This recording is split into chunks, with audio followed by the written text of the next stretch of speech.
Imagine the world's largest economy suddenly pressing pause. Millions of workers told to stay home.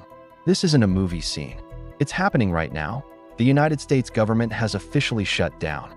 The United States, the world's largest economy, has just hit the pause button. Over 800,000 federal employees now face furloughs. Critical services grind to a halt. And the ripple effects? They're already being felt across continents. This is not just US news. It's global. Let's break it down. What led here, where we are now, and why it matters to you. Every year, US Congress must pass laws, appropriations bills, to fund federal agencies for the coming fiscal year.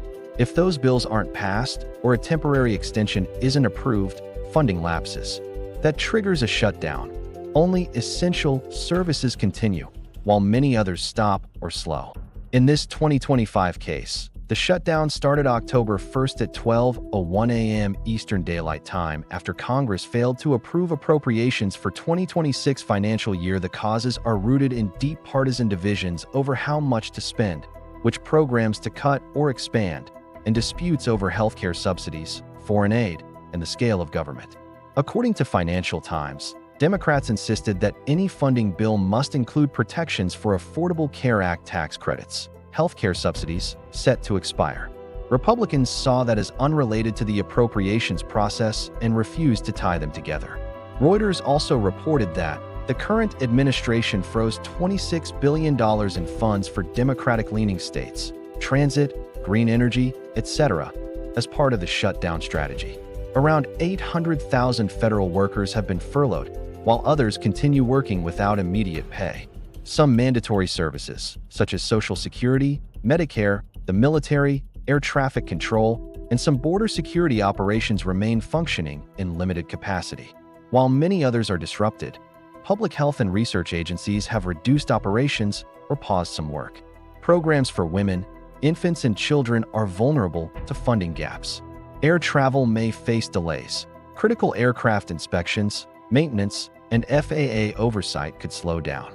Infrastructure and transit funds in Democratic states have already been frozen. In usual shutdowns, employees are furloughed, that is sent home without pay rather than fired. But this time, the administration is considering permanent layoffs, reductions in force if the shutdown drags on. Here's where it stands right now. The shutdown is entering days, with no agreement yet in Congress. Key economic data, jobs, inflation, is delayed or postponed as federal agencies pause reporting. That means economists and central banks lack fresh numbers to guide decisions. According to a White House memo, $15 billion in U.S. GDP could be lost per week if the shutdown continues.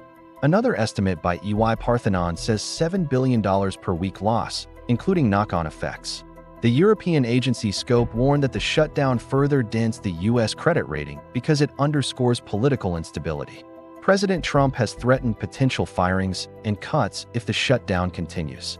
The White House already froze $26 billion in funding to Democratic states. In Congress, both parties are pointing fingers. Republicans say Democrats are blocking a clean funding bill. Democrats say Republicans refuse to include healthcare protections. Why does this matter outside the U.S.? Because it doesn't stop only within U.S. Around the world, people feel the impact too. Think about it. When America sneezes, the rest of the world often catches a cold.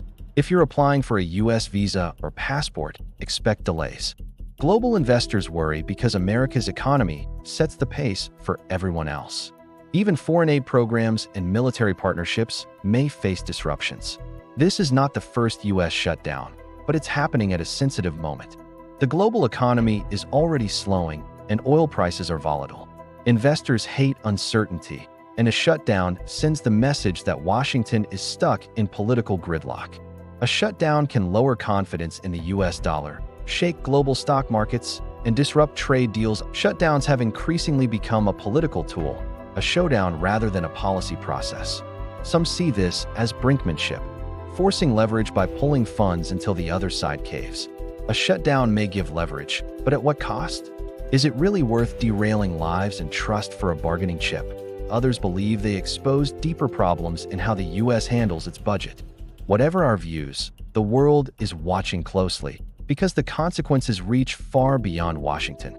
The real losers are ordinary people, workers, families relying on programs, small businesses. Political gain may be temporary, but economic fallout lingers. So here's the big questions. Do shutdowns weaken America's global image? Or are they just part of America's growing pains in a divided world? Should shutdowns be banned completely? And how do you think this will affect your country? Through travel, jobs, or prices? Share your thoughts in the comments.